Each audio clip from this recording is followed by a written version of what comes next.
ओम नमः शिवाय। ओम नमः शिवाय। ओम नमः शिवाय। मंगलम भगवान वीरो मंगलम गौतम मंगलम कुंद कुंदार्यो जैन धर्मोस्तु मंगलम सर्वमंगल मांगल्यम सर्वकल्याणकारकम प्रधानम सर्वधर्माणां जैनं जयतु शासनम जैनं जयतु शासनम वंदितु सर्वसिद्धे दुर्मचलमणोभवं गतिं पट्टे मुच्चामि समयपाहुः मृडमूषुकेवली भणितं नमः शमयशालाय स्वानुभूत्या च भासते चित्स्वभावाय भावाय सर्वभावान्तरच्चिते।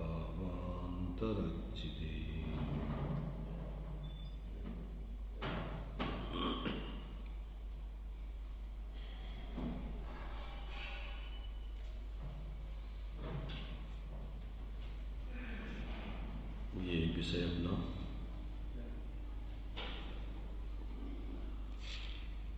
समय सारजी का था। 16, 17, 18, 19, 20 इन 5 गाथाओं के माध्यम से दे रहे हैं। इन 5 गाथाओं में वैसे तो 10 गाथाएं हैं लगातार, पर अभी 5 गाथाओं का एक समूह है। 5 गाथाओं का एक समूह है। अभी पकड़ रही, तेज अभी हो रही आवाज, सीटी मार रही है।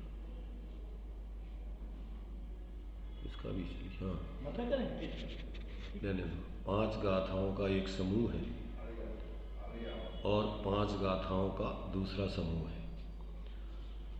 ये सांख्य मतानुयायी शिष्य को समझाने के लिए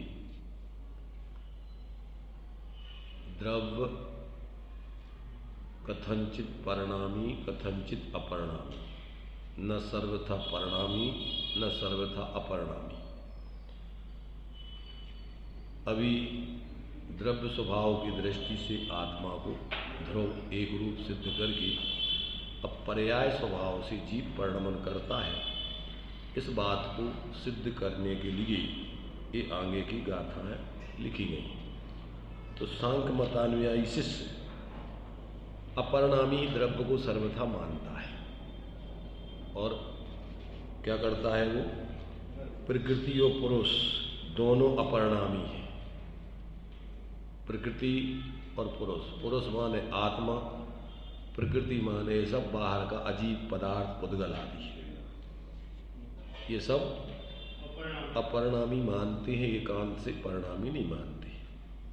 तो उनको यहाँ पर समझा, शिष्यों को, उन सांख्यमतियों को नहीं, सांख्य मतानुयायी शिष्य जो सांख्य का अनुकरण करते हैं, उनके मत का अनुकरण करते हैं, ऐसे जो जैनाभास हैं, उन जैनों को यहाँ पर समझा रहे हैं। क्यों कि जो सुनने बैठे उन शिष्यों को समझा रहे हैं।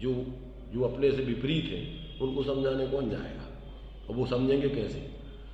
इसलिए बाहर से तो वो जैन है, अपने को जैन मानते हैं। टोडामल जी कहते जो जी जैन है, जिनाज्ञा मानते, अन्य किसी देवी देवताओं को भगवान नहीं मानते, फिर भी उनके जीवन में शास्त्रों को पढ़ के मिथ्यात्व खड़ा हो जाता है। निश्चयाभास, व्यवहाराभास, उभयाभास, अनुभयाभास आदि बहुत भेद प्रभेद इसके बहुत हैं। उनको समझा रहे आचार्य। अब यहाँ पर अपन को के द्रव्य कथंचित परिणामी कथंचित अपरिणामी। तो अभी कहते द्रव्य अपरिणामी तो मानता ही है वो, सर्वथा परिणामी। तो कहते नहीं, सर्वथा परिणामी नहीं, वस्तु में स्वयं अपनी परिणमन सामर्थ्य भी विद्यमान है सदाकाल। तो वस्तु स्वयं ही अपने कारण से परिणमन स्वभावी है, उसको परिणमन कोई दूसरा नहीं कराता, और वो सर्वथा अपरिणामी एक रूप नित्य अथवा ध्रुव ही नहीं रहता है, वो एक दृष्टिकोण से नित्य रहते हुए पर्याय में परिणमन भी करता है। ये बात यहाँ इन 5 गाथाओं में अभी पुद्गल की मुख्यता से और आगे की 5 गाथाओं में जीव की मुख्यता से। तो देखिए अभी अपन ने ये टीका कल पढ़ ली थी, एक कलश उसके ऊपर भी दिया है, उस कलश को पढ़ करके और फिर आचार्य जयसेन की टीका को अपन पढ़ेंगे। तो देखिए यहाँ पर जयसेन की टीका में क्या हुआ है कि 5 गाथाओं की टीका उनने नहीं की है। अब क्यों नहीं की है अपन को पता नहीं, उनको 2 गाथाएं मिली नहीं कि टीका हुई नहीं कि की नहीं, अपन कुछ नहीं कह सकते। संपादक ने भी इसमें कोई खुलासा नहीं किया, और लिख तो दी 5 गाथाएं और नंबर डाल दिए 16 से 20 तक, पर टीका आचार्य जयसेन की 3 गाथाओं के ऊपर है। उसका हेतु क्या है, उनने जो टीका लिखी है उसके आधार से अपन विचार करेंगे, और उसमें भी कोई मर्म है उनकी दृष्टि से, उस मर्म को भी समझेंगे। अगर उसको नहीं समझते हैं लोग तो भ्रमित होते हैं, इसलिए उनको एक तात्पर्यवृत्ति टीका लिखना पड़ी, और कहीं कहीं अतिरिक्त गाथाएं हैं और कहीं गाथाएं छूट गई, तो उसका भी कोई ना कोई हेतु होना चाहिए हमारी दृष्टिकोण से। तो उसका उनका क्या हेतु हो सकता है वो अपन यहाँ विचार करेंगे। अभी कलश पढ़ रहे हैं अपन 64 नंबर का, इन गाथाओं के ऊपर 5 गाथाएं जो लिखी हैं, इसके ऊपर आचार्य अमृत चंद्र देव ने टीका के ऊपर कलश लिखे, उस कलश को पढ़ते हैं।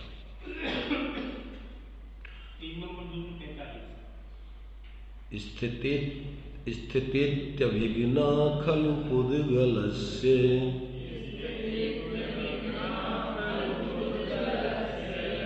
स्वभावभूता परिणाम शक्ति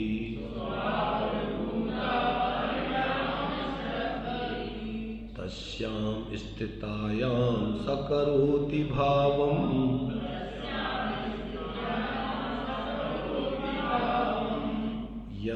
यमात्मनस्तस्य स एव कर्ता।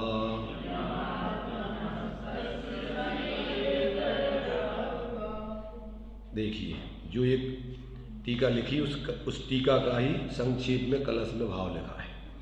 इति इस प्रकार जो ऊपर बताई है, वो जो 5 गाथाओं का टीका करके लिखा, इस प्रकार इसका सार क्या निकला, पुद्गलस्य पुद्गल द्रव्य की स्वभावभूता परिणाम शक्ति, स्वभावभूत परिणमन शक्ति खलु अविघ्न स्थिता, निर्विघ्न सिद्ध हुई।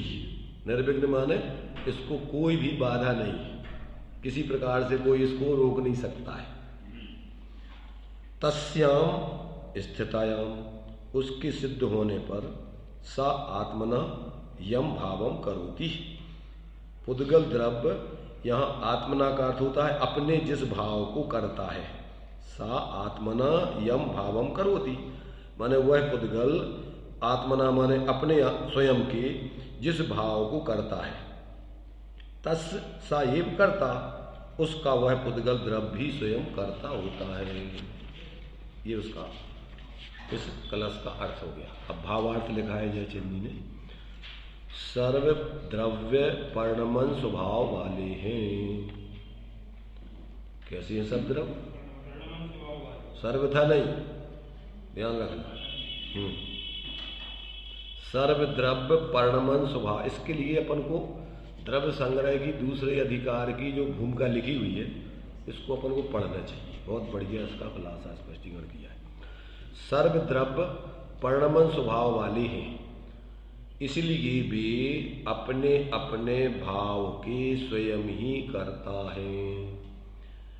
पुद्गल द्रव्य भी अपने जिस भाव को करता है उसका वह स्वयं ही करता है। ये तो आपको वस्तु स्थिति बतला दी। अब जयसेनाचार्य देव की टीका में थोड़ा इसका और विशेष स्पष्टीकरण दिया है, और परिस्थिति उस समय क्या बनी होगी, लोग क्या मानते होंगे, उस आधार पर उनको ये सब लिखना पड़ा है। तो इसमें कुछ विशेष है, वो अपन पढ़ते हैं। देखिए, इसके बाद जीवे न स्वयं बद्धम इत्यादि गाथा से लेकर 8 गाथा, जबकि ये 10 गाथाएं हैं, तो यहाँ इन्होंने टीका में 8 गाथाएं ली हैं। 2 गाथाएं इस पुद्गल द्रव्य के परिणमन संबंधी जो अपनी 19वीं 20वीं गाथा है वो है नहीं, और संपादक महोदय ने उसमें कोई नोट भी नहीं लिखा, कोई हिसाब किताब उसमें दिया नहीं। अपन को इसमें समझना पड़ेगा। देखिए, तो यहाँ कहते हैं कि इत्यादि जो अपन को प्रारंभ गाथा की गई है, गाथा से लेकर 8 गाथा पर्यंत, अभी जो यहाँ पर अपन 16 से लेकर 20 तक की गाथा पढ़ रहे, तो उसमें 8 गाथाएं नहीं, ये तो 5 है, परंतु इसमें 3 की टीका की है इसमें, और आगे जीव संबंधी 5 गाथा, ऐसी 8 गाथाएं ली हैं। तो ये सामूहिक पीठ का लिख रहा है 10 गाथाओं की। तो कह रहे हैं कि यहाँ से लेकर के जीवेना स्वयं बद्धम से लेकर 8 गाथा पर्यंत सांख्य मतानुसारी शिष्य को संबोधनार्थ जीव तथा पुद्गल के एकांत रूप से अपरिणामी पने का निषेध करते हुए, किस रूप में? एकांत रूप से अपरिणामी पने का निषेध करते हुए कथनचित परिणामी पना स्थापित करते हैं। वहाँ 8 गाथाओं में से पुद्गल के परिणामी पने के व्याख्यान की मुख्यता से 3 गाथाएं, जबकि यहाँ 5 गाथाएं लिखी हुई, तो ना तो टीकाकार ने उसका मैंने इसका कोई खुलासा मैंने इसमें किया, जो संपादन आदि किया कि भाई ये 2 गाथाएं कहाँ गई, इसकी टीका क्यों नहीं की, तो वो उसमें अपन ने अभी देखी नहीं इसमें कुछ। तो उसका क्या स्थिति है, उनको मिली कि नहीं मिली, अथवा उनने इसका क्यों नहीं किया, पर टीका में उसका हमें कुछ भाव समझ में आता है, वो अपन यहाँ भी चर्चा करेंगे। देखिए, इसके बाद जीव के परिणामी पने की मुख्यता से 5 गाथाएं हैं। इस प्रकार 5वें स्थल में सामूहिक पीठिका है। तो अब ये जो है 5 गाथाओं की टीका है, माने 5 गाथाओं की होने चाहिए, पर टीका 3 गाथाओं की है, बाकी उनने अपना स्पष्टीकरण विशेष जो दिया है वो अपन पढ़ेंगे। अब ये इन 5 गाथाओं की टीका में यहाँ पर आप इसका खुलासा करते हैं, मतलब है 3 की तात्पर्य हिंदी। अब सांख्य मतानुयायी शिष्य के लिए पुद्गल का कथनचित परिणाम स्वभाव सिद्ध करते हैं। जीवे न स्वयं बद्धम अधिकरणभूत जीव में पुद्गल द्रव्य कर्म स्वयं स्वभाव से बद्ध नहीं है। किस कारण से बद्ध नहीं है? क्योंकि हमेशा जीव का स्वभाव शुद्ध है। न स्वयं परिणमति काम्य भावेण, और स्वयं अपने आप ही पुद्गल द्रव्य कर्म भाव से अथवा द्रव्य कर्म पर्याय रूप से परिणमित नहीं होते। जीव भी अपरिणामी है और पुद्गल भी अपरिणामी है, इसलिए दो एक दूसरे से बद्ध क्यों होंगे वो? तो कहते हैं कि जीव स्वभाव से कैसा है? शुद्ध है, और पुद्गल भी स्वभाव से शुद्ध है, इसलिए पर्याय रूप से वो परिणमित होते ही नहीं है दोनों। किस कारण से परिणमित नहीं होते? क्योंकि वह पुद्गल द्रव्य भी सदा नित्य है, अपरिणामी है एकांत से, इसलिए क्या क्या होता है? इसलिए वो परिणमित होते ही नहीं है। और जीव भी एकांत से अपरिणामी है, इसलिए वो भी अशुद्ध परिणमन नहीं होता, और उसमें कर्म आदि का बंध भी नहीं होता। ठीक है? ये पक्ष रखा हुआ है सांख्य मत। यदि पुद्गल द्रव्य मृणम, यदि इस प्रकार पुद्गल द्रव्य को माना जाए तो आपके यानी सांख्य मतानुसारी के अपरिणामी तदा होती, उस कारण से पुद्गल द्रव्य अपरिणामी ही होगा। तथा अपरिणामी पना होने पर क्या दोष होता है? अब उसे कहते सांख्यमती जैन की मान्यता बता रहे, सांख्यमती की नहीं बता रहे। तो अब ऐसा मानोगे तो क्या आएगा दोष? अब उसको खुलासा करते हैं। देखिए, अथ कम्मय्य बग्गणासुया अपरणमंतीसु कम्य भावेण, यदि कर्म वर्गणा कर्म भाव या द्रव्य कर्म पर्याय रूप से परिणमन नहीं करें तब संसारस्य अभावो पसज्जदे संख समो भाव। तो कहते हैं कि संसार का अभाव प्राप्त होता है अथवा हे शिष्य वह सांख्य मत की तरह है, और ऐसा माना जावे तो क्या होगा, जीवो परिणाम यदि पुग्गल दब्बाणी कम भाविण, कि जीव कर्ता होकर कर्म वर्गणा योग, तो ये मानोगे तो या तो संसार का अभाव होगा और या फिर सांख्य मत का प्रसंग आता है, दो चीजें। ठीक है। अब आगे तो कहते हैं, अब दूसरी बात, अगर कहते जीव कर्ता होकर, दूसरा पक्ष रख रहे हैं, जीव कर्ता होकर कर्म वर्गणा योग पुद्गल द्रव्य को ज्ञानावरण आदि कर्म भाव रूप द्रव्य कर्म रूप पर्याय से हठपूर्वक परिणमन कराता है, उस कारण से संसार के अभाव का दोष नहीं आता है। शिष्य ने क्या तर्क रखा अपनी तरफ से कि नहीं, वो जबरदस्ती दूसरे को परिणमन पुद्गल को परिणमन करा करके और कर्म रूप परिणमन करा देगा और इसलिए संसार का अभाव नहीं होगा। ठीक है। वो तो अपरिणामी है पर ये जबरदस्ती उसको परिणमन करा देगा, तो उसके लिए कहते हैं ऐसा कहने पर हम तुमसे पूछते हैं।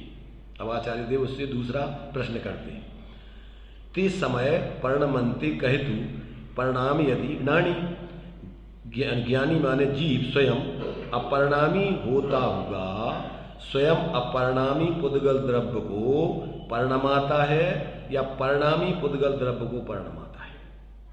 क्या कह रहे, ये बताओ कि वो जो जीव है वो अपरिणामी होता होगा, जो पुद्गल स्वयं अपरिणामी है, उस अपरिणामी पुद्गल द्रव्य को परिणमाता है क्या वो परिणामी पुद्गल द्रव्य को परिणमाता है? जो परिणमन करता है ऐसे परिणामी को परिणमन कराता है। ये आचार्य देव का उससे प्रति प्रश्न है। परिणमाता है। अब कहते हैं प्रथम तो अपरिणामी पुद्गल द्रव्य को परिणमन नहीं करा सकता। क्यों? क्योंकि जो शक्ति स्वयं में नहीं हो वह शक्ति दूसरे के द्वारा भी नहीं की जा सकती है। एक दोष, पहली माने तुम्हारी जो तुमने बात रखी थी उसकी पहली का एक का निराकरण। अब दृष्टांत दे रहे, जैसे जपा पुष्प आदि कर्ता होकर स्फटिक मणि में उपाधि पैदा कराता है, वैसे काष्ठ स्तंभ आदि में उपाधि पैदा क्यों नहीं कराता? अगर वो जबरदस्ती दूसरे को परिणमन करा देता है तो जैसे जपा पुष्प आदि स्फटिक मणि में हरा पीला नीला आदि वो जपा पुष्प आदि कोई परिणमन करा देता है, उसमें तो नहीं है परिणमन शक्ति। किसमें? स्फटिक मणि में परिणमन करने की शक्ति तो है नहीं, और ये जबरदस्ती उसको करा देता है। तो कहते हैं हम तुमसे पूछते हैं कि जिस प्रकार से वो स्फटिक मणि को परिणमन करा देता है हरे पीले नीले लाल रंग, उस प्रकार से वो काष्ठ स्तंभ खंबे आदि पत्थर को क्यों नहीं कराता? जब तुम करा सकते हो तो किसी को भी कराओ। तो आगे, और यदि एकांत से कहा जाए कि परिणमनशील द्रव्य को परिणमन, अब कहो कि वो स्वयं उसमें शक्ति है परिणमन की, तो फिर आगे दूसरा तर्क हमारा, तो यह कहना भी ठीक नहीं है, क्योंकि वस्तु की शक्तियां दूसरे की अपेक्षा नहीं लगती। जो स्वयं परिणमन स्वभावी है तो दूसरे की उसको क्या जरूरत है परिणमन करने के लिए? तो उसको कैसे परिणमन कराता है? अपरिणामी को कैसे परिणमन कराता और परिणमनशील को क्यों परिणमन कराएगा? जो अपन नीति में देते ना कि पुत्र सुपुत्र तो काधन संचय और पुत्र सुपुत्र तो काधन संचय। अगर पुत्र को पुत्र है तो तुम धन दे करके करोगे क्या उसको? तुम्हारा धन तो उसके काम में आ ही नहीं सकता, क्योंकि मिनटों में बर्बाद करके अलग कर देगा। और यदि पुत्र सुपुत्र है तो वो खुद कमा के खाएगा, तुम्हारे धन की जरूरत कहाँ पड़ रही है उसको? तो यहां पर कह रहे कि अपरिणामी को कोई दूसरा परिणमन करा नहीं सकता, और जो स्वयं अपनी सामर्थ्य से परिणमन कर रहा है तो उसको दूसरे के परिणमन की जरूरत होती नहीं। तो फिर जीव के निमित्त कर्ता बने बिना भी पुद्गल को कर्म रूप से परिणमन करना चाहिए। अगर ऐसी शक्ति है अगर पुद्गल में तो फिर पुद्गल को फिर बिना जीव के निमित्त के परिणमन करना चाहिए। ऐसा होने में क्या दोष है? तो कहते घटपट स्तंभ आदि पुद्गलों की ज्ञानावरणादि कर्मरूप परिणति होने लग जाएगी। अगर पुद्गल में ऐसी सामर्थ्य है कि वो अपनी योग्यता से ही परिणमन कर जाता है कर्म भाव रूप, तो फिर जीव के निमित्त बने बने ही परिणमन करने चाहिए ना उसको। ऐसी भी परिणमन शक्ति नहीं है वो, बेकारी परिणमन कर्मों की, देखना ध्यान रखना। परंतु वह तो प्रत्यक्ष में विरोध रूप है। क्यों? कि भी सब पुद्गल कर्म रूप परिणमन नहीं कर सकते बिना जीव के बेकारी भाव के निमित्त बने बिना। इसलिए सिद्ध है कि पुद्गलों की स्वभावभूत कथनचित परिणमन शक्ति होती है। उस परिणमन शक्ति में स्थित वह पुद्गल उस परिणाम का करता है। वह अपने से संबंधित यानी कर्म वर्गणा योग पुद्गल ज्ञानावरणादि कर्म द्रव्य कर्म के परिणाम रूप पर्याय को करता है। वह पुद्गल ही उस पर्याय का उपादान कारण है। जैसे कलश घड़े का उपादान कारण मिट्टी का पिंड है, ज्ञानावरणादि कर्म का कर्ता जीव नहीं है, तो निमित्त कारण ही, वह तो निमित्त कारण ही है, और वो भी द्रव्य स्वभाव नहीं, और पर्याय स्वभाव में भी स्वाभाविक स्वभाव नहीं। कौन सा? अज्ञानी जीव के मुंह, अब ये पढ़ के आए अपन कि अज्ञानी जीव के जो निमित्त करता है तो कौन है? योगोपयोग, अशुद्ध योगोपयोग। और इसके लिए अपन ने क्या पढ़े अभी? चार क्या? चार प्रत्यय अथवा 13 प्रत्यय। तो ये क्या है? ये जीव के विकारी परिणाम है।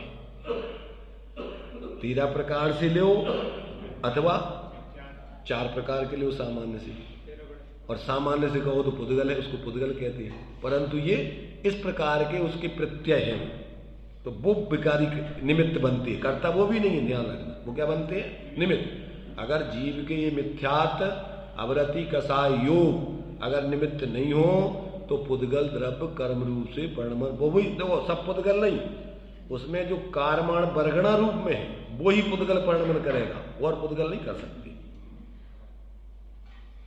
तो ये भी अपन को इसमें क्या है, कुछ मर्म समझने की उन्हें बात लिखी हुई कि ऐसा नहीं है पुद्गल के स्वभाव से वो अपने कुछ भी परिणमन करने लग जाए।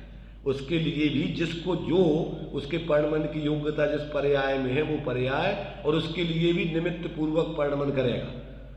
इसके लिए देखो एक कांजी स्वामी प्रवचन करते थे जब, तो पुद्गलों को तो डिग्री टू डिग्री विभाव रूप परिणमन करने की बात करते थे। क्या कह रहे?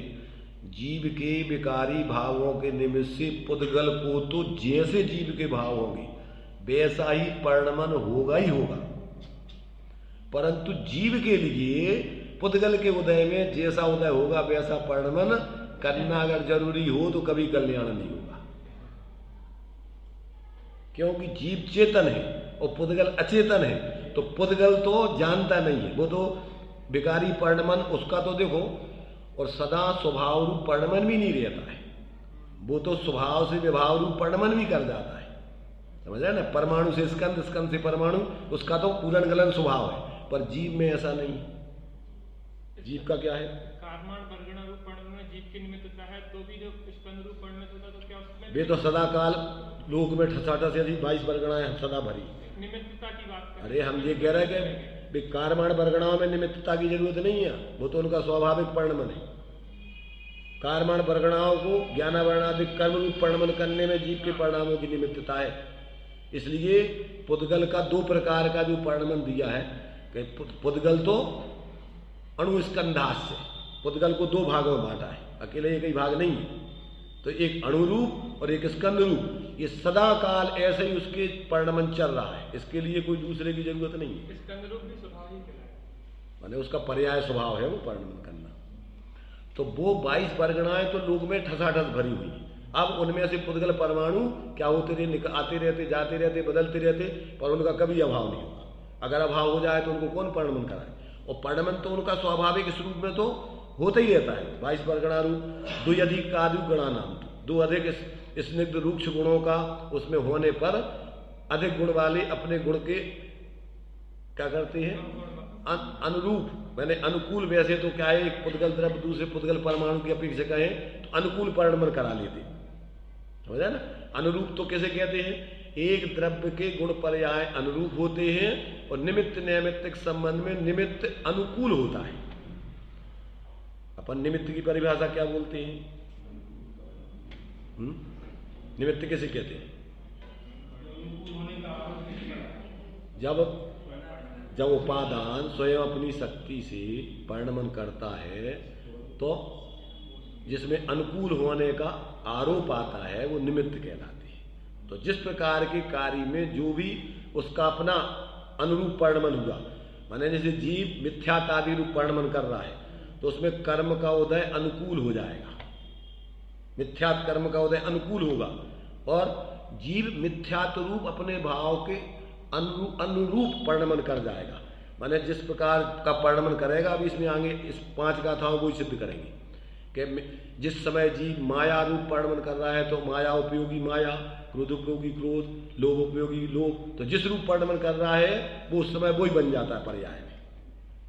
तो क्या हो जाता है, अनुरूप उसी रूप हो जाता है, क्योंकि पर्याय में और द्रव्य में क्या है, क्षणिक तादात्म्यपना है, उसमय हो जाता है। तो पर्यार्थक नय से उस समय जीव क्रोधी क्रोधी, मानी मानी, मायाचारी मायाचारी, लोभी लोभी। इसलिए अपन अभेद दृष्टि से मिथ्या दृष्टि, क्रोधी मानी मायाचारी, ये अशुद्ध निश्चय नय हो गया। तो अशुद्ध निश्चय नय माने पर्यार्थिक नय से पूरा जीव जिस समय जिस पर्याय रूप परिणमन कर रहा है, अभी आगे की 5 गाथा है उसी में बताएंगे। तो ये अपन को इन सब चीजों का जब ज्ञान होता है तो प्रयोजन साधने के लिए क्या करना, ये विषय आगे की 5 गाथाओं में जयसनाचार्य जी ने बहुत मार्मिक खोला है। और वही सेम ज्यों का त्यों जो द्रव्य संग्रह जी की दूसरा अधिकार है, ये 7 तत्व 9 पदार्थों की सिद्धि इसमें कर रही है और उसमें भी वही सिद्ध किया है और उसमें से फिर कैसे जीव कल्याण कर सकता है वो विधि उसमें समझाई। इसलिए जब तक जीवों को वस्तु स्वरूप का यथार्थ ज्ञान नहीं होता और फिर उसमें से अपना प्रयोजन साधने के लिए किसे मुख्य करना किसे गौण करना ये विधि नहीं समझ में आती, तब तक जीव धर्मात्मा नहीं बन सकता है। क्या अकेले ऊपर ऊपर से किसी संप्रदाय के आधार से क्रियाएं करते रहना, ये तो जीव ने अनादिकाल से किया है, इसमें कोई दम नहीं। गीत मिथ्यात अगीत मिथ्यात जीव के अनादिकाल से चलते रहते हैं। तो ये 5 के संबंध में धर्म के नाम पर कौन सा, देव गुरु धर्म आप आगम पदार्थ, इनके बारे में एकांत विपरीत विनय संशय अज्ञान, ये 5 प्रकार का गृहीत मिथ्यात्वपन ने जो भावदीप का में पढ़ा है वो तो जीवों के पर्याय में भी अनादिकाल से चलता ही रहा है। और अगृहीत मिथ्यात्व तो चलता ही है, उसमें तो कोई सकान नहीं। गृहीत मिथ्यात्व ग्रहण किया जाता है मुख्य रूप से मनुष्य पर्याय में। क्या कहा, नारकियों के कोई बाहर में कोई ऐसा होता नहीं, अंदर में भावात्मक रूप में तो चलता रहता। भावात्मक दृष्टि से तो सतखंडागम में एक इंद्रिय आदि में भी अब गृहीत अगृहीत दोनों मिथ्यात्व सिद्ध किए। अंतर क्या है कि अभी व्यक्त रूप में दिखाई नहीं दे रहा उनमें। व्यक्त कब होगा, जब परिस्थिति बनेगी तो व्यक्त दिखाई देने लग जाएगा, पर अंदर में तो अभी उस प्रकार का उनका सब अभिप्राय चल रहा है।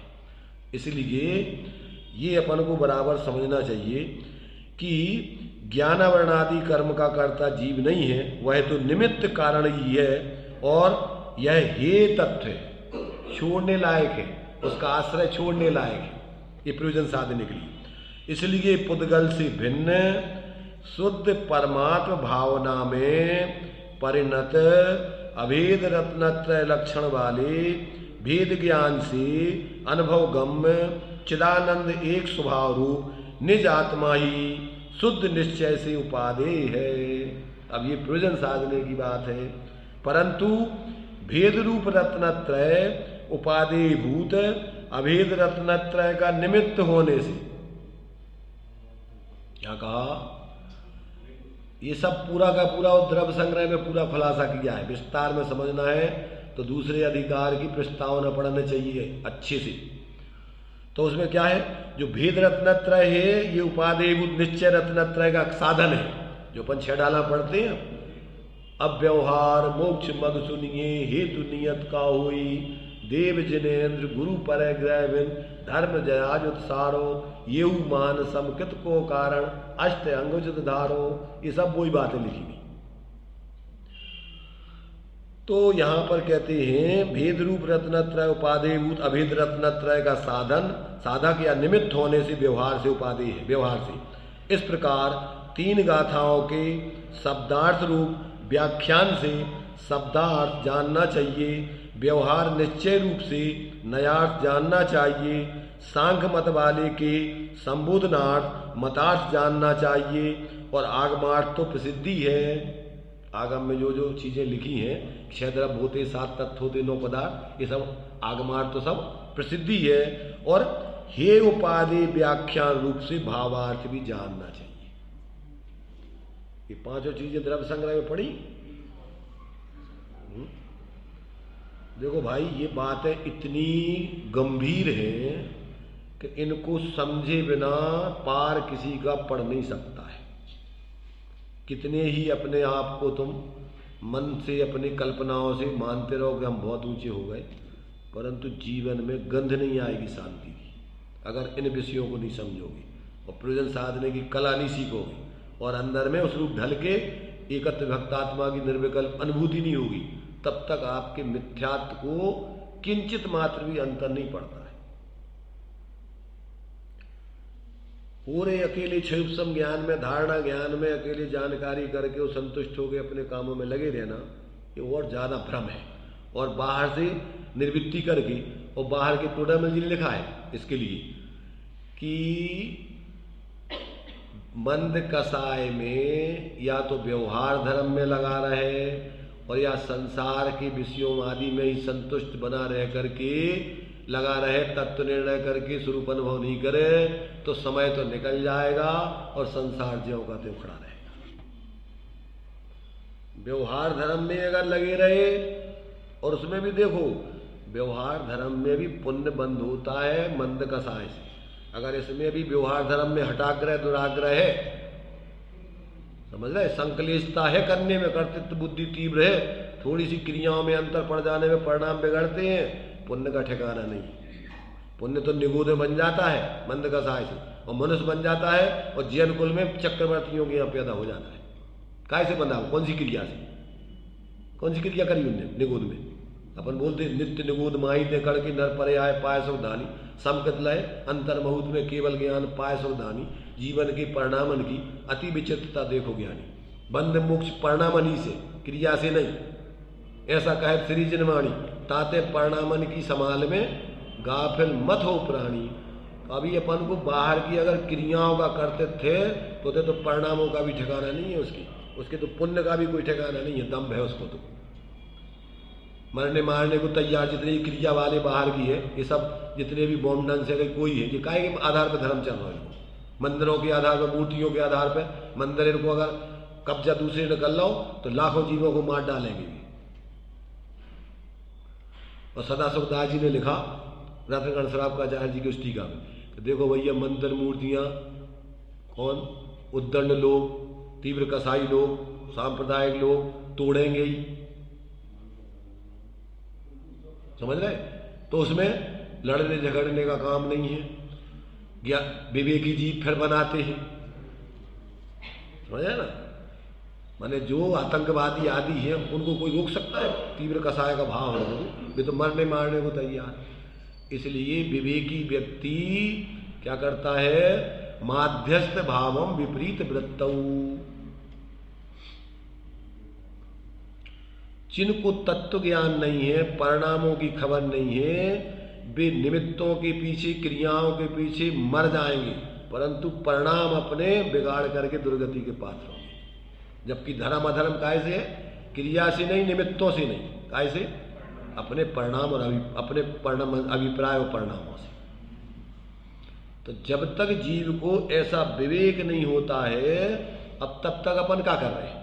अपन निमित्तों के पीछे ही तो अपनी आत्मा की दुर्दशा कर रहे हैं। रुपया पैसा मकान दुकान इनके पीछे 24 घंटे हम माली करा रहे हैं आत्मा से।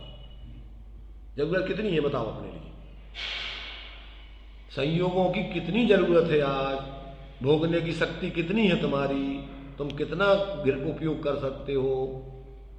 और ये ध्यान रखना, अपन बोलते तो है तोताओं जैसे, स्वयं किए जो कर्म शुभाशु फल निश्चय ही वे देते, स्वयं करे फल अन्य दे तो स्वयं किए निष्फल होते। अपने कर्म सिवाय जीव को कोई न फल देता कुछ भी, पर देता है यह विचार तज स्थिर हो छोड़ प्रमादी बुद्धि। और अपने सिर पे ठेका है सारी दुनिया का, परिवार का, कुटुंब का, कि इनकी व्यवस्था हम बना रहे। पढ़ रहे ऐसा तोताओं जैसा कि प्रत्येक जीव अपने अपने उदय अनुसार व्यवस्थाएं बनती है, कोई किसी का करता धरता नहीं है। और अपने दिमाग में क्या घुसो, हम नहीं करेंगे तो कौन व्यवस्था बनाएगा इनकी। और अपनी व्यवस्था भी तुम्हारे परिणामों से, तुम्हारी सोचने से बनेगी कि उदय अनुसार बाह्य व्यवस्था। धर्म की व्यवस्था तो भेद विज्ञान पूर्वक स्वरूप अनुभव से बनेगी, और बाह्य व्यवस्था उदय अनुसार है। अपन को अगर ये समझ में आ जाए तो अपन इतनी हममाली में झपट्टे मारते फिरते हैं, दुकान आंखें मीड़ के चाबी खोल के दुकान बैठ जाते हैं, और जल्दी जल्दी अगर तो जरूरत पड़ जाए एक दो कौड़ी का कोई उधारी देने वाला आ जाए तो जिनवाड़ी वैसे खुली छोड़ के दौड़ लगा के भाग जाएंगे। या थोड़ा सा कोई काम आ जाए लोग छोड़ छाड़ के, जबकि अरे ज्ञानी तो मरे मराए बच्चे आ गए तो भी वे अपनी तत्व ज्ञान और पूर्वक अपने स्वाध्याय कर रहे, पूजा कर रहे तो कर रहे हैं। क्यों कि भैया कौन किसका करता धरता है, हम क्या करेंगे उसे जाके। जिसको तत्व ज्ञान हो जाता है वो बाहर का कोई काम कर्तृत्व बुद्धि पूर्वक एकांत से तो करते ही नहीं है। सहजता में जो उसकी भूमिका अनुसार आते हैं उसको भी हे जानता है, न्याय नीति पूर्वक कार्यों को भी हे जानता है। तो अन्याय नीति के कार्य कैसे करेगा वो, ये बताओ। पुण्य के भाव भी आश्रव भाव है, तो ज्ञानी तो उनको भी हे बुद्धि से करता है कि उपादेय बुद्धि से।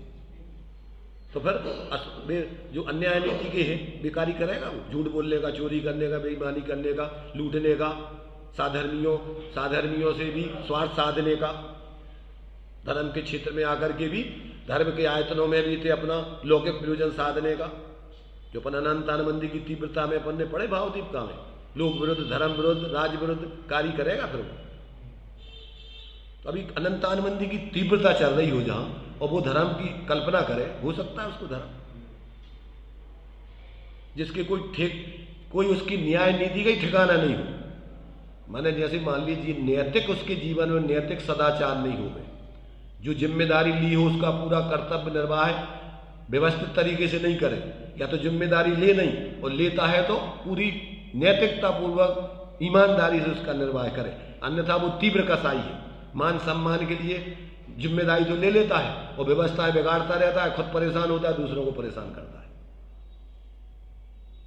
महातीव्र कसाय में ये भाव होते हैं। क्यों कि वो चाहता है कि इससे हमें मान सम्मान मिलेगा। कोई भी पद ले लिया, कोई पद काय के लिए जाते भाई, तुम्हारे उस कार्य करने के लिए पद है कि तुम्हारे लिए मान सम्मान के लिए पद है। देखो भाई, ये अपन को धर्म की पात्रता की बातें चल रही हैं अभी। धर्म इस पात्रता में, जैसे जमीन में जब तक आप बखन्नी आदि करके उसको पूरी खेती को व्यवस्थित नहीं करोगे, उसमें आप बूदोगे, मूंग आएगा क्या? ऐसे ही बिना आपकी पवित्र भूमि पात्रता की विशुद्धता पूर्वक, तत्व ज्ञान पूर्वक, भेद विज्ञान पूर्वक आत्मज्ञान होता है। तो जिसकी अभी अनर्गल जीवन चल रहा हो और बाह्य के पदार्थों में अति आसक्ति चल रही हो और बाहर में ख्याति लाभ पूजा के चक्कर में ज्यादातर घूमता रहता हो, उसकी तो बुद्धि खराब है अभी। इतने 4 दिना की जिंदगी, कौन पागलों में तुम अपनी प्रसिद्धि देना चाह रहे हो? मरने के बाद इतने लोग चले गए। चक्रवर्ती जब लिखने के लिए जाता है वहां पर, कहां पर, कौन से पर्वत पे, विश्वाचल पर्वत पर, तो वो तो जगह है कब, आज तक के किसी चक्रवर्ती को जगह नहीं मिली। अनादिकाल से पूरा भरा भरा आया है वो विश्वाचल पर्वत। नाम मिटा करके अपना नाम लिखना पड़ता है। तो अपन इतने कौन सी खेत की मूली है और इनमें लोगों में अपनी कौन सी ख्याति, प्रसिद्धि, मान सम्मान प्राप्त करना चाह रहे हो। और अपन देखते हैं सारी दुनिया समझती है ये व्यक्ति काय का भूखा है, और तुम्हें झूठा मान सम्मान देके तुम्हें उल्लू बनाता है वो, समझ ना, बोलता भी है वो। जैसे मान लीजिए फोकट के काम करते हैं लोग, बच्चे का जन्मदिन, शादी की सालगिरह मना रहे हैं अपन, और बुला लिए, और बाद में क्या बोलते हैं, कि भैया इनने अपना अमूल्य समय दे करके हमें उपकृत किया। बिका कह रहे कि तुम जैसा मूर्ख कोई पागल नहीं होगा। जिस समय की कितनी कीमत थी और हमारे फोकट के सालगिरह में तो ऐसा शादी के ये कोई बनाने की चीजें हैं। बुढ़ापे अब तो क्या बुद्धि हो गई इस पंचम काल में, बूढ़े बूढ़े लोग और शादी की सालगिरह मना रहे हैं। ऐसे बूढ़े बूढ़े पगले आ गए, जवान जवान तो मर रहे और ये बूढ़े बूढ़े सालगिरह मना रहे हैं। बताओ क्या पागलपन छा गया लोगों को। अब ऐसे में बताओ जिनकी ऐसी बुद्धि चल रही हो और इनमें जो जाते हो उनका समर्थन करते हो, उनकी क्या दुर्दशा है। इसलिए भाई कृत कार्यत अनुमोदना 9 कोटि से पाप होता है। वो मनाने वाला हो सकत कि उसको बुरा लग रहा हो कि अरे अपन का पागलपन गए, और जाने वाला बढ़िया प्रशंसा आनंद, तो ज्यादा पाप ये कमाएगा। क्यों कि बाहर की क्रिया से नहीं होता पाप, कैसे होता है, भावों से। इसलिए जब तक अपन को इन सारी बातों की खबर नहीं है तब तक पुण्य क्या है, पाप क्या है, धर्म क्या है, अपन तो दौड़े दौड़े दौड़े दौड़े जी रहे अंधी, बिल्कुल बिना समझे भी, कुछ नहीं पता लोगों। इसलिए भैया ये अपन सुन रहे हैं, इससे थोड़ी अपनी बुद्धि को जागृत करके और अपने जीवन को स्वाध्याय करो। अकेले शास्त्र पढ़ लेने से समय सार पढ़ लो, प्रवचन सार पढ़ लो, फलाना पढ़ लो, पर तुम्हारा जीवन को पढ़ो किसे के लिए तुमने। ये तो निमित्त है, पढ़ना किसको है तुम्हें, शास्त्रों को। किसको पढ़ा रहे आचार्य, किसको पढ़ा रहे, शास्त्र पढ़ाना है तुम्हें कि तुम्हारे जीवन को दिखाना है तुम्हें। इसलिए भाई अपन को शास्त्र पढ़ने सुनने समझने के लिए आते हैं, अच्छी बात है। देखो अपन को ये लिखा आचार्यों ने कि जो व्यवहार दृष्टि से उपयोगी है वो भी अगर परमार्थ दृष्टि से तुम्हारे लिए हानिकारक हो तो वो भी तुम्हारे लिए अयोग्य है। समझ में आ रहा कि नहीं। जे जे जहां साधक है ते तहां बाधक है, बाकी और राग देश की कथा की कौन बात है। 5 प्रकार के अभक्षों में जो व्यवहारिक दृष्टि से बिल्कुल शुद्ध अष्टपैरा घी से बने और बिल्कुल बढ़िया खूब बढ़िया ताकतवर चीजें बने, कीमती चीजें बनी है, काजू की बर्फी है, बादाम की बर्फी है, बढ़िया सब चीजें बनी है और तुम्हारे स्वास्थ्य के लिए हानिकारक है, तो तुम्हारे लाने खाने के नहीं खाने, भक्ष्य के अभक्ष्य कौन के लाने। दूसरा व्यक्ति खा रहा हो तुमका अभक्ष्य है, उसे कौन के लाने अभक्ष्य। अरे जिसके लिए वो पचती नहीं है, जिसको शरीर के लिए जरूरी नहीं, वो के लाने अभक्ष्य है या सबके लिए। ऐसे ही व्यवहार की क्रिया है, एक जो पाप में लगा है उसके लिए पुण्य की क्रिया है और पुण्य के भाव जो कर रहा है उपयोगी है, और जिसके लिए आगे बढ़ना है तो वही में लगो रहे, वही को धर्म मानत रहे, तो वो उपयोगी है क्या अनुपयोगी। वे भेद विज्ञान कर रहे तुम और अंदर में स्वरूप की आराधना में ध्यान में, तो उनके लाने यही सब क्रियाएं वे सब बाधक है। तो कहां कौन सी चीज उपयोगी है अनुपयोगी है, किस सीमा तक, अब ये विवेक नहीं हो तो लगे रहो अंधे बंद करके किसी भी काम कराता हूं मैं, हो जाता ना आंखें बंद करके आए रोजीना को रोजीना, और जो कजू कर रहे घंटा हलाओ चलते बने। अरे तुम क्या कर रहे भैया, तुम्हारी जिंदगी इकाई के लाने हैं, भेद विज्ञान करके आत्मज्ञान करके स्वरूप आराधना करके वितराग विज्ञानता की सिद्धि करना, और ये नहीं करो जब तक तब तक क्या कर रहे तुम जानो। इसलिए यहां पर ये कह रहे कि ये स्वाध्याय करते समय 5 तरीके से स्वाध्याय करना चाहिए। कौन कौन से, शब्दार्थ, नयार्थ, मतार्थ, आगमार्थ और भावार्थ जानना चाहिए। इस प्रकार शब्दार्थ, नयार्थ, मतार्थ, आगमार्थ तथा भावार्थ व्याख्यान के समय यथासंभव सर्वत्र जानना चाहिए। इस तरह पुद्गल को पर्णमनशील सिद्ध करने की मुख्यता से 3 गाथाएं पूर्ण हुई। अब लिखी हैं 5 और आचार्य कह रहे हमने 3 की सिद्धि की, और इसमें कोई ने कुछ नहीं लिखा कि भैया 2 गाथाएं कहाँ चलेंगी और 2 को अर्थ कहाँ चलोगे।